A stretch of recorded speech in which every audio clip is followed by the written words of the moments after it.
Hello friends, good morning. चलिए जानते हैं देश और दुनिया की तमाम छोटी बड़ी खबरें, जिसमें सोना चांदी, मौसम और राजनीति से जुड़ी बड़ी खबरें आपको बताएंगे सिर्फ 5 मिनट में। लेकिन उससे पहले वीडियो को लाइक जरूर करें और चैनल पर नए हैं तो चैनल को भी सब्सक्राइब कर लें। तो चलिए वीडियो को स्टार्ट करते हैं।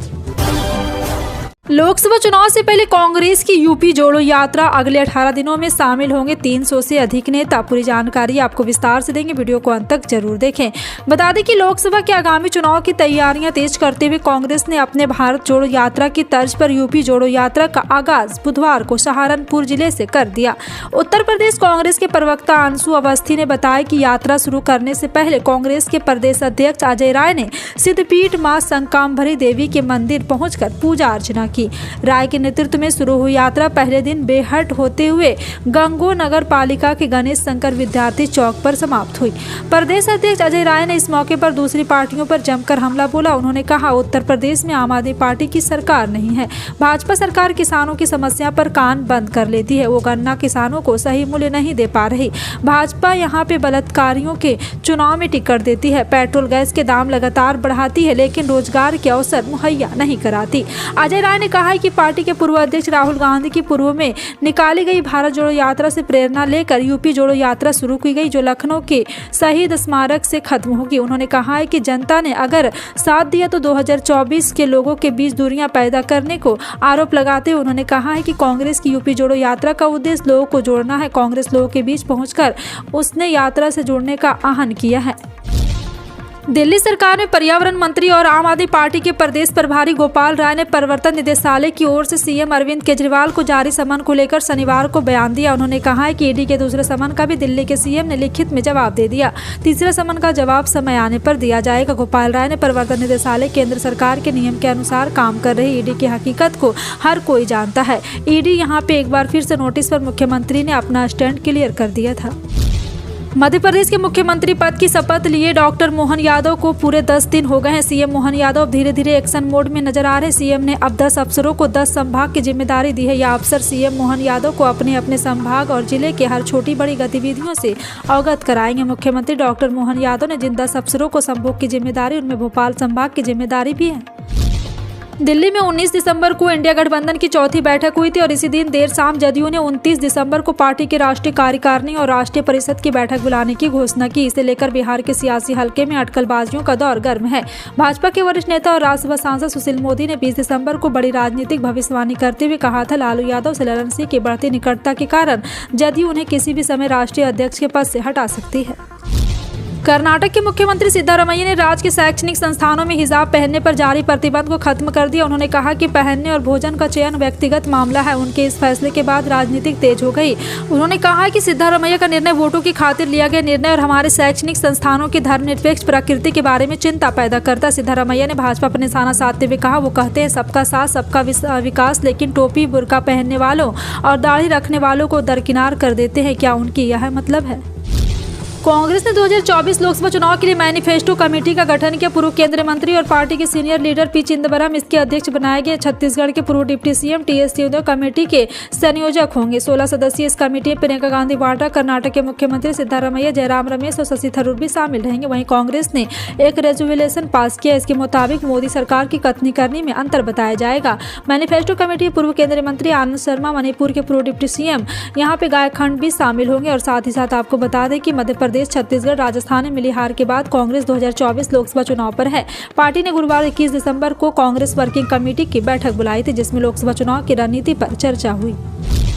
देश के बढ़ते कोरोना केसों को लेकर पंजाब सरकार भी सख्त नजर आ रही है, जिसको लेकर पंजाब सरकार की तरफ से कोविड एडवाइजरी जारी की गई। पंजाब स्वास्थ्य विभाग द्वारा जारी की गई एडवाइजरी के अनुसार लोगों के भेदभाव को खत्म करने वाले इलाकों में मास्क पहनने को लेकर यहां चर्चा किया गया है। और भारत के कई राज्य और केंद्र शासित प्रदेश में कोरोना के नए वेरिएंट JN1 के मामलों की वृद्धि हुई, इसलिए प्रदेश के सभी लोगों को कोविड एडवाइजरी का सख्ती से पालन करना होगा। भीड़भाड़ वाली जगहों पर, बंद जगहों पर मास्क पहनना होगा। भारतीय क्रिकेट टीम के सबसे सफल कप्तानों में से एक MS धोनी इंटरनेशनल क्रिकेट को 2020 में अलविदा कर चुके हैं, लेकिन IPL में वह लगातार अपनी टीम चेन्नई सुपर किंग के साथ जुड़े हुए हैं। पर अब माहौल ऐसा है कि हर सीजन के बाद और हर सीजन से पहले माही की रिटायरमेंट की अटकलें लगने लगती है। लेकिन एक MS धोनी है जिनके मन में कब क्या चल रहा है ये शायद कोई बता पाए। अब चर्चाएं IPL 2024 को लेकर है। उससे पहले थाला ने अपने रिटायरमेंट प्लान पर एक बयान दे दिया। शाहरुख खान की फिल्म डंकी बीते दिन यानी 21 दिसंबर को सिनेमाघरों में रिलीज हो चुकी है। दर्शकों को ये फिल्म बेहद पसंद आ रही है और इसे न सिर्फ देश बल्कि विदेश में भी खूब प्यार मिल रहा। इतना ही नहीं बल्कि किंग खान की ये फिल्म ऑस्ट्रेलिया और न्यूजीलैंड में साल की तीसरी बड़ी ओपनर फिल्म बन गई है। साथ ही ऑस्ट्रेलिया न्यूजीलैंड के लोग इस फिल्म को लेकर जमकर अपने रिएक्शन साझा कर रहे हैं। पहलवान बजरंग पुनिया ने प्रधानमंत्री नरेंद्र मोदी को पत्र लिखा। कहा है कि वो भारतीय कुश्ती महासंघ के चुनाव के परिणाम के विरोध के रूप में अपना पद्मश्री पुरस्कार लौटा रहे हैं। गुरुवार को भारतीय कुश्ती महासंघ के चुनाव के परिणाम आए थे और उसमें पूर्व अध्यक्ष ब्रजभूषण सिंह को करीबी संजय सिंह ने अध्यक्ष पद पर जीत दर्ज की है। बजरंग पुनिया ने सोशल मीडिया साइट पर X पर ट्वीट पर लिखा है कि अपने पद्मश्री पुरस्कार प्रधानमंत्री जी को वापस लौटा रहा हूँ। कहने के लिए बस मेरा यह पत्र है, यही मेरी स्टेटमेंट है। एक तरफ इंडिया गठबंधन नाम के अम्ब्रेला के नीचे विपक्षी दलों को एकजुट करने की कवायद तो दूसरी तरफ इन दलों के बीच लगातार उठ रही आपसी रार। विपक्षी गठबंधन में लगातार टकराव की स्थिति उत्पन्न हो रही। सबसे बड़ा सवाल है कि PM कौन बनेगा। इसके जवाब में कई बार JDU अपने नेता नीतीश कुमार का नाम ले चुकी है। अब जदयू विधायक गोपाल मंडल ने नीतीश कुमार को PM पद का सही उम्मीदवार बताया है। दिल्ली में प्रदूषण के कहर ने एक बार फिर करवट ली है और वायु गुणवत्ता सूचकांक 400 के पार चल रहा है। इस पर एक्शन लेते हुए CAQM द्वारा दिल्ली NCR क्षेत्र में GRAP3 लागू कर दिया गया। इसके साथ ही दिल्ली NCR के लोगों के लिए नई पाबंदियां लागू की गई। दिल्ली में यानी 22 दिसंबर को शाम 5 बजे वक्त औसत AQI 413 दर्ज किया गया।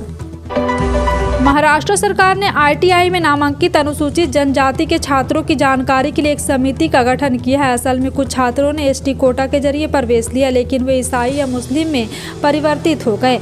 आपको बता दें कि विपक्ष ने इसे दुरुपयोग बताया। विधानसभा में भाजपा MLC निरंजन दावखरे, प्रवीण दारेकर और प्रसाद लाट के आरोपों के बाद इस समिति के लिए एक सरकारी प्रस्ताव जारी किया गया था, जिसमें कहा गया था कि कई ST समुदाय के छात्रों ने कथित तौर पर इस्लाम या ईसाई धर्म अपना लिया था। उपराष्ट्रपति जगदीप धनखड़ ने उनकी मिमिक्री के बाद विपक्ष पर निशाना साधा था। उन्होंने कहा था कि उनका मजाक उड़ाया गया क्योंकि वह किसान समुदाय और जाट बैकग्राउंड से आते हैं, लेकिन अब कांग्रेस ने इसका पलटवार किया है। दरअसल ब्रजभूषण सिंह करीबी संजय सिंह ने WFI अध्यक्ष चुने जाने के बाद महिला पहलवान साक्षी मलिक ने कुश्ती से संन्यास का ऐलान कर दिया था। इस मामले में धनखड़ की चुप्पी पर सवाल उठाते हुए कांग्रेस के 3 जाट नेता रणदीप सिंह सुरजेवाला, विजेंद्र सिंह और अलका लांबा ने BJP पर हमला बोला। कांग्रेस नेता सुरजेवाला ने कहा कि भारत के राष्ट्रपति, भारत के प्रधानमंत्री और भारत के उपराष्ट्रपति किसान की बेटी साक्षी मलिक के कुश्ती से संन्यास देने पर चुप क्यों है। उन्होंने कहा है कि जिसने देश के लिए पदक जीते हैं उसे रिटायर होने के लिए मजबूर किया गया क्योंकि ब्रजभूषण सिंह का साथी भारतीय कुश्ती महासंघ का अध्यक्ष बन गया। महाराष्ट्र के पुणे जिले के इंदरपुर में दूध धाम के 5 रुपये सब्सिडी दी गई है। इस खबर के बाद खुश हुए किसानों ने अनशनकर्ताओं को दूध से नहलाया। दरअसल महाराष्ट्र सरकार ने किसानों के दूध खरीद पर 5 रुपये की सब्सिडी देने की घोषणा की। इसके बाद दूध के दाम की बढ़ोतरी को लेकर अनशन कर रहे आंदोलनकारियों को किसानों ने दूध से नहलाकर अपनी खुशी का इजहार किया। गाय के दूध के दाम 24 रुपये प्रति गिरने के किसान परेशान थे। दूध के दाम 34 रुपये तक बढ़ने की मांग को लेकर पुणे जिले के इंदरपुर में शिवधर्म फाउंडेशन के दो किसान दीपक कांटे और माउली वनवे ने 11 दिन तक अनशन किया। फ्रांस के राष्ट्रपति इमैनुअल मैक्रो 2024 के गणतंत्र दिवस समारोह में मुख्य अतिथि होंगे। उन्होंने PM मोदी को न्योता स्वीकार कर लिया है। इससे पहले केंद्र सरकार ने अमेरिकी राष्ट्रपति जो बाइडेन को मुख्य अतिथि के तौर पर आमंत्रित किया था, लेकिन उन्होंने जनवरी में दिल्ली आने में असमर्थता जताई। मैक्रो गणतंत्र दिवस पर भारत आने वाले 6वें फ्रांसीसी नेता होंगे। उनसे पहले 1976 में फ्रांसीसी प्रधानमंत्री जैक्स सिराक, 1980 में राष्ट्रपति वैलेरी गिस्कार्ड और 1998 में राष्ट्रपति जैक्स सिराक और 2008 में राष्ट्रपति निकोलस सरकोजी, 16 में राष्ट्रपति फ्रांसवा ओलाद गणतंत्र दिवस पर बतौर मुख्य अतिथि भारत आए थे। भारतीय शराब बाजार में 22 दिसंबर 2023 की सुबह सोना चांदी महंगा हुआ। सोना 62,000 रुपये प्रति 10 ग्राम के पार, तो वहीं चांदी के भाव 74,000 रुपये प्रति किलो से अधिक रहा।